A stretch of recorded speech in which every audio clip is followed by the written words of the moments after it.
રાધે રાધે, જય સિયારામ. રાધે રાધે, જય સિયારામ, જય સિયારામ. આપણે શ્રી શ્રી જીવ ગોસ્વામીજીનું ચરિત્ર ચાલી રહ્યું છે. જીવ ગોસ્વામીના ચરિત્રમાં આપણે આગળ વધીએ તો એના જીવનનો આ છેલ્લો પ્રસંગ છે. એક બે પ્રસંગ ઈ લઈ લઈએ આપણે. પ્રસંગ એવો છે કે રૂપ ગોસ્વામી એક પુસ્તક લખતા હતા અને ઈ પુસ્તક એને અતિ પ્રિય હતું રૂપ ગોસ્વામી. એટલે રૂપ ગોસ્વામી પુસ્તક લખતા હતા ત્યારે એક દિગ્વિજય પંડિત રૂપ ગોસ્વામી પાસે આવ્યો અને રૂપ ગોસ્વામીને કીધું કે તમે મારી હારે શાસ્ત્રાર્થ કરો. પણ રૂપ ગોસ્વામીએ શાસ્ત્રાર્થ કરવાની ના પાડી દીધી, કારણ કે નારદ ભક્તિ સૂત્રમાં કીધું છે વાદો નાવલંબ્ય, મતલબ ભક્તએ કોઈ દી વાદ વિવાદમાં પડવું જોઈએ નહીં. જે વ્યક્તિ વાદ વિવાદમાં પડે છે એ પ્રભુનું ભજન કરી શકતો નથી, નિશ્ચિત છે. વાદ વિવાદ નહીં, હાર માની લેવાની. કોઈ શાસ્ત્રાર્થ કરે, કોઈ આપણી હારે મતલબ લડાઈ ઝઘડો કરે કે જે કઈ કરે એમાં હાર માની લેવી જોઈએ, શાસ્ત્રાર્થ ન કરવો જોઈએ. શાસ્ત્રાર્થ નહીં કરવાનો. હા, કોઈ જિજ્ઞાસા લઈને આવે તો એને ખૂબ સમજાવવા જોઈએ. જિજ્ઞાસા લઈને આવે તો ખૂબ સમજાવો, ખૂબ એને આદર આપો, ખૂબ એની શંકાઓનું સમાધાન કરો. પણ વાદ વિવાદ કરતા હોય તો વાદ વિવાદ ન કરવા જોઈએ. તો રૂપ ગોસ્વામીને કીધું કે તમે હારી ગયા અને હું જીતી ગયો કે એ તમે મને છે ને લખી દો કે, એટલે કે આપણું એક કામ પતી જાય કે, તો લખી દો. તો રૂપ ગોસ્વામીને તો કઈ વાદ વિવાદ કરવો નહોતો, એટલે રૂપ ગોસ્વામીએ લખી દીધું કે હા ભાઈ તું જીતી ગયો ને હું હારી ગયો કે, એટલે વાત પતે.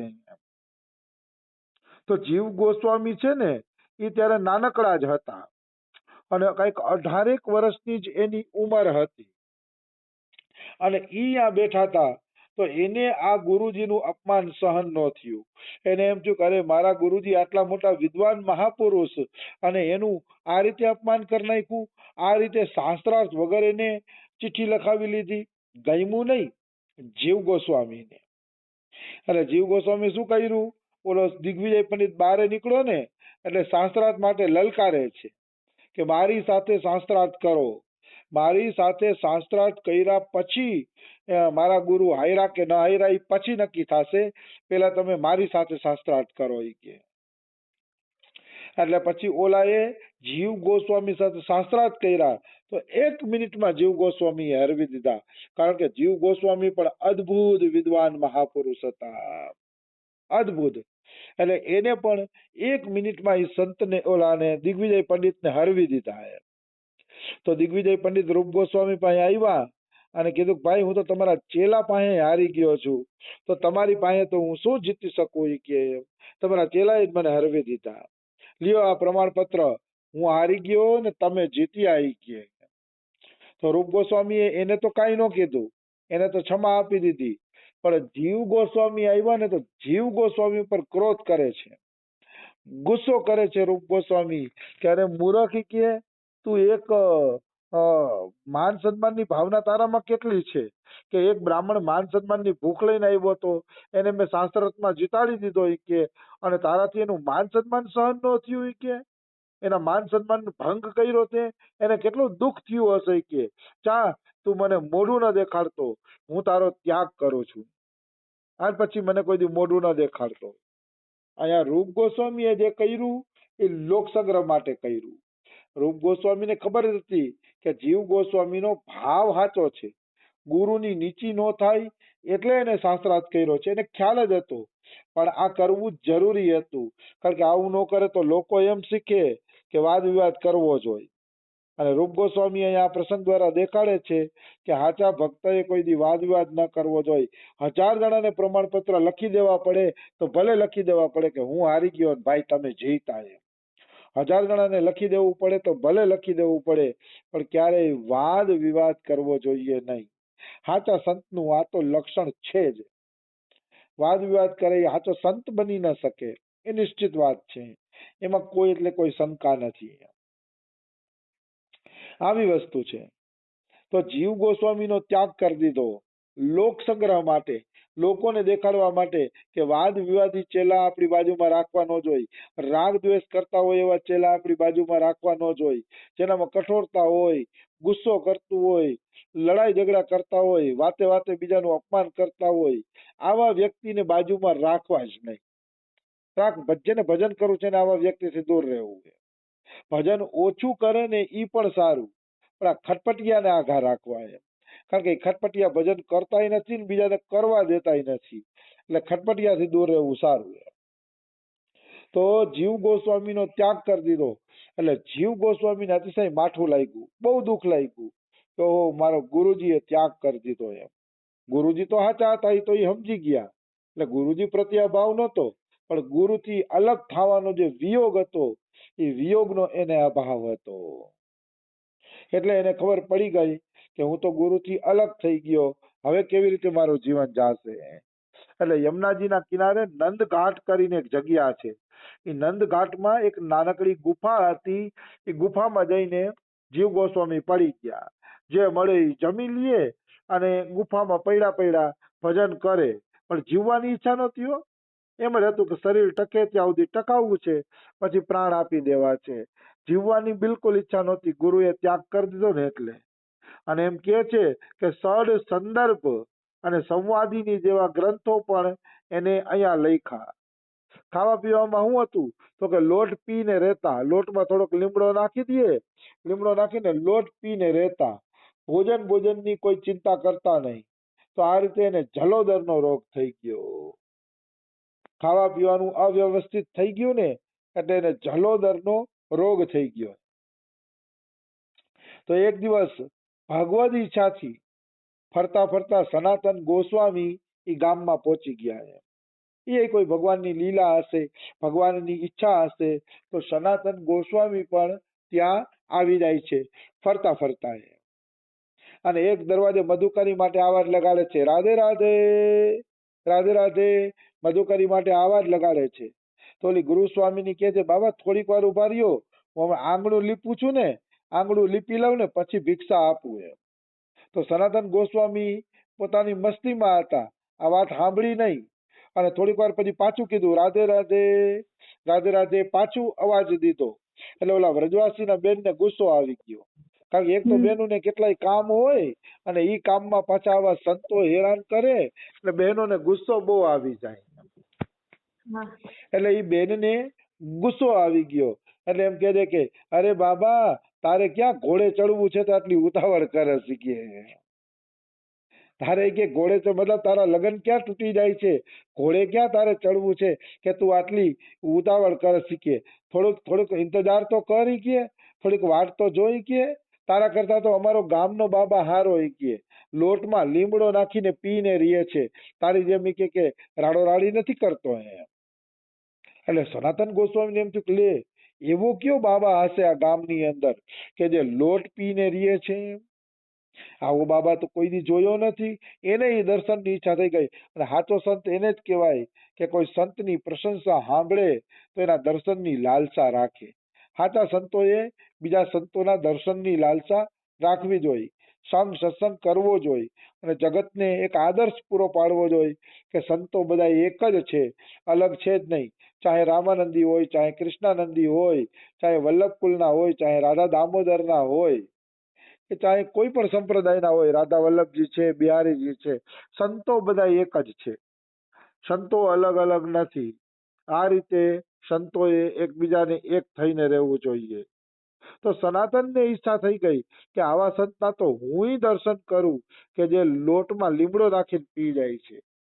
તો દર્શન કરવા ગયા તો એના આશ્ચર્યનું ઠિકાનો ન રહ્યો. એને લાગ્યું કરે આ તમારો ભત્રીજો જીવ ગોસ્વામી કે. તો ક્યારે બેટા તું અહીંયા, એટલે એને સનાતન ગોસ્વામીને આખી વાત કરી કે આ રીતે રૂપ ગોસ્વામીએ મારો ત્યાગ કરી દીધો છે. તો ત્યાગ કરી દીધો ને ત્યારનો હું અહીંયા રહું છું કે હવે તો ઈચ્છા થાય છે કે મરી જાવ તો સારું કે. તો રૂપ ગોસ્વામી સનાતન ગોસ્વામી કહે છે કે તું ચિંતા ન કર, મારી સાથે ચાલ કે. પછી બે કાકો ભત્રીજો ગયા રૂપ ગોસ્વામી પાસે. અને રૂપ ગોસ્વામી પાસે જઈને સનાતન ગોસ્વામી એમ કહે છે કે રૂપ, તને ચૈતન્ય મહાપ્રભુએ શું ઉપદેશ આપ્યો તો એ ઉપદેશ તને યાદ નથી કે બતાવી કે ઉપદેશ. તો કે ચૈતન્ય મહાપ્રભુનો ઉપદેશ તો રૂપ ગોસ્વામી કે એવો છે કે જીવે દયા, નામે રુચિ અને વૈષ્ણવ સેવા. આ ચૈતન્ય મહાપ્રભુનો ખાસ ઉપદેશ છે. જીવે દયા એટલે બધા જીવ ઉપર દયા કરવી. મહાપ્રભુ 3 સૂત્ર આપી ગયા છે આ, પણ 3 સૂત્ર જો જીવનમાં આવી જાય તો જીવ ભગવાનનો સાક્ષાત્કાર કરી લે, નિશ્ચિત રૂપથી ભગવાનનો સાક્ષાત્કાર કરી લે જો આ 3 વસ્તુ એના જીવનની અંદર આવી જાય તો. એક તો જીવે દયા, પ્રત્યેક જીવ ઉપર દયા કરવી જોઈએ. અમારા સુખરામ બાબા હમણાં 2-3 દિવસથી ગલુડિયા વિહાણા છે એક જગ્યાએ 5, તે બિચારા ટાઢના ઠીઠુરી ગયા છે ને, એ રોજ એને દૂધ પીવડાવે અને દૂધમાં ઓલી પેરાસિટામોલ દવા નાખી દે એટલે એને ગરમી મળે અને તાવ બાવ હોય તો ઉતરી જાય. તો રોજ દૂધ પીવડાવવા જાતા હોય, મને ભેગા થાય. મને ગમ્યું, જીવે દયા આવી જ હોવી જોઈએ. જીવે દયા, જીવ ઉપર આ પ્રકારની દયા કરવી જ જોઈએ. સંતનું લક્ષણ છે. સંતોના આંગળે કૂતરા દુખી થતા હોય કે પશુ પક્ષી દુખી થતા હોય તો કઈ સંતપણાના લક્ષણ નથી. હા, તમારી પાસે કઈ ન હોય તો આખી વાત અલગ છે.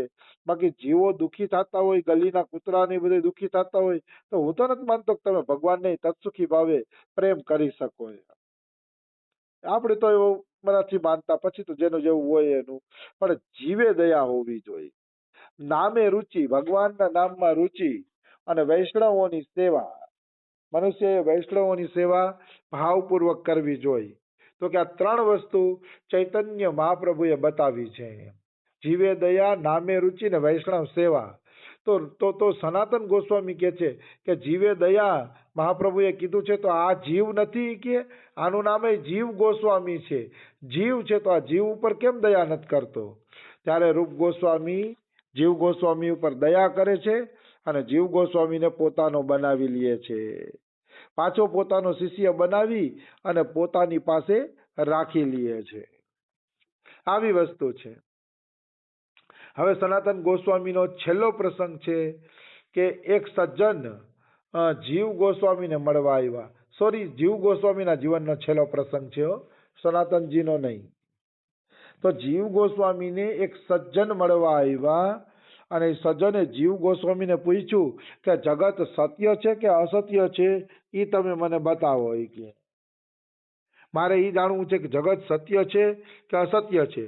ત્યારે એને એક શ્લોક બોલ્યા, શ્રી કૃષ્ણ ચરણામ ભોજમ સત્યમેવ વિજાનતામ જગત સત્યમ અસત્યમ વા નેતરેતી મતિર્મમ. મતલબ એ કૃષ્ણ ભગવાનના ચરણ કમલની ભક્તિ જ સાચી છે. એ ભક્તિ સિવાય જગત સત્ય છે કે અસત્ય છે એ જોવાની મને ફુરસત જ નથી. મતલબ સનાતન જીવ ગોસ્વામી એવો જવાબ આપે છે કે હું મારી ઠાકુર સેવામાં, મારા ઠાકુરજીની ભક્તિમાં એવો લીન થઈ ગયો છું કે જગત સત્ય છે કે અસત્ય છે એ જોવાની મને ફુરસત જ નથી. એ તરફ મારું કોઈ દી ધ્યાન જ નથી ગયું કે હું જગતને સત્ય કહું કે અસત્ય કહું. આ બહુ મજેદાર વાત છે. ઠાકુરજીમાં એવું ડૂબી જવું જોઈએ, જીવે ભગવાનની ભક્તિમાં એવું ડૂબી જવું જોઈએ કે સત્ય અસત્યનું એને કઈ ભાન જ ન રહીએ. સત્ય શું અસત્ય શું એની કોઈ એને મગજમારી જ ન રહીએ. ભગવાનની ભક્તિમાં એવું ડૂબી જવું જોઈએ. આવી વસ્તુ છે. તો જીવ ગોસ્વામી નિત્ય લીલામાં વિલાસ મંજરી છે. ચૈતન્ય મહાપ્રભુ ભેગી અષ્ટ મંજરીઓએ અવતાર લીધો હતો. એમાં 6 ગોસ્વામી 6 મંજરી છે અને એક છે લોકનાથ ગોસ્વામી અને કૃષ્ણદાસ કવિરાજ ગોસ્વામી. આ 8 મંજરીઓએ અવતાર લીધો હતો. એમાં જીવ ગોસ્વામી છે એ વિલાસ મંજરી તરીકે છે અને સ્વર્ણ કેતકી સમાન એમનું શરીર છે, શોણ પુષ્પ સમાન એમને રક્ત વસ્ત્રો ધારણ કર્યા છે અને પ્રિયતમની અંગરાગની સેવા અને આંખોમાં આંજણ લગાવવાની સેવા આપણા શ્રી શ્રી જીવ ગોસ્વામીજીની છે. તો આ રીતે જીવ ગોસ્વામીનું ચરિત્ર આજે પૂર્ણ થાય છે. કાલે આપણે ગોપાલ ભટ્ટ ગોસ્વામીના ચરિત્રમાં પ્રવેશ કરશી. રાધે રાધે, જય સિયા રામ.